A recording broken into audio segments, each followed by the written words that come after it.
पण 10 लाखाचं पत्र दिले, 10 लोक गायब करू नका, प्लीज करू नका. मस्त 10 नाही, मी आधी म्हणायचे, मी जेव्हा आधी लोकांना म्हणलं मी 1 कोटीचं काम देते ना एखाद्या कार्यकर्त्याला, त्याला 5 लाखाचं मिळत नव्हतं ना, मग त्याला फंड त्याला मिळायलाच ना प्रॉफिट.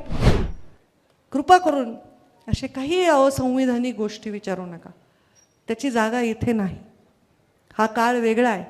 आपली परिस्थिती ओळखा, आपली ऐपत ओळखा, त्याच्यात आनंदी राहा. ती ऐपत 10 पैशाची असेल तर 15 पैशाची करायचा प्रयत्न करा.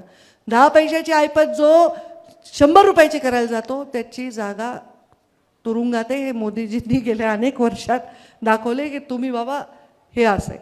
चुकीच्या अपेक्षाच करू नका, चांगल्या अपेक्षा करा.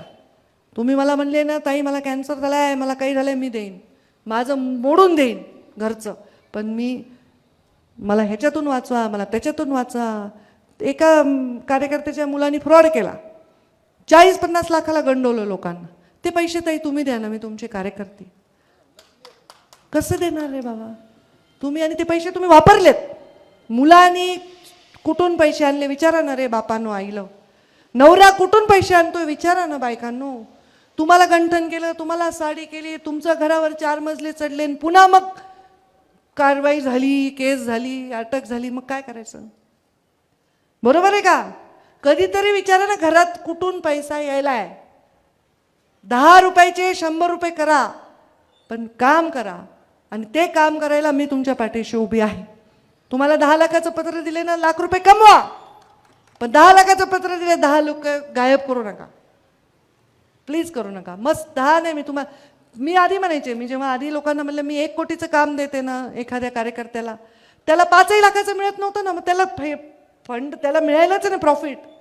तर करू नका, चांगलं काम करा. काही आहे बघा, आता लोक बदमाश पण असतात राजकारणात, चांगले पण असतात. काही लोक आपल्याला सोडून गेलेत, काही लोक आपल्याला वापरून निवडून येऊन दुसऱ्याशी संधान करून गडबड करायलेत. करू द्या त्यांना, काय करायचं ते.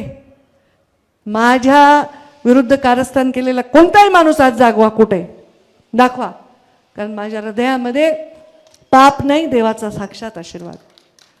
आता 400 मतांनी पडले माधव तात्या, किती मतांनी पडले? तू 600 मतांनी पडले, म्हणजे अजून 400-500 मताचाच विषय होता ना. म्हणजे हे